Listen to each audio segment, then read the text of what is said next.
दापोलीत hotel व्यवसाय संकटात. Commercial gas सिलेंडरच्या तुटवड्यामुळे दापोलीतील हॉटेल व्यावसायिकांचं प्रशासनाला दुसऱ्यांदा निवेदन. सध्या देशात सुरू असलेल्या युद्धजन्य परिस्थितीमुळे LPG गॅसचा तुटवडा निर्माण झाला असून त्याचा थेट परिणाम दापोलीतील हॉटेल व्यावसायिकांवर होत आहे. कमर्शियल गॅस सिलेंडर उपलब्ध होत नसल्याने अनेक हॉटेल्स बंद पडण्याची वेळ आली आहे.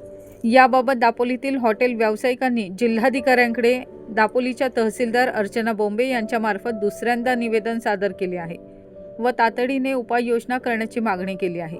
या निवेदनात नमूद करण्यात आलं आहे की हॉटेल व्यवसाय हा स्थानिक रोजगाराचा महत्त्वाचा स्रोत असून त्यावर किराणा, भाजी विक्री, वाहतूक आदी अनेक पूरक व्यवसाय अवलंबून आहेत.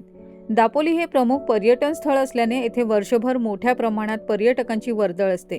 त्यामुळे हॉटेल व्यवसायाचे स्थानिक अर्थव्यवस्थेत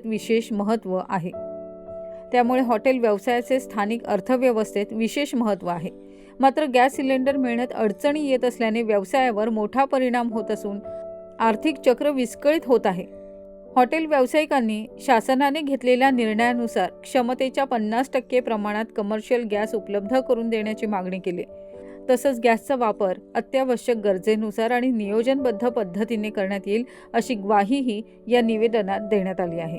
निवेदन देताना हॉटेल व्यावसायिक सचिन तोडणकर, दीपक विचारे, बाळासाहेब नकाते, मनराज नरवणकर, अतुल देवकर, रफ काझी, महेश शिंदे, पप्पू जाधव आदी उपस्थित होते. तसंच मोठ्या संख्येने हॉटेल व्यावसायिकांनी या मागणीला पाठिंबा दर्शवत आपली उपस्थिती लावली.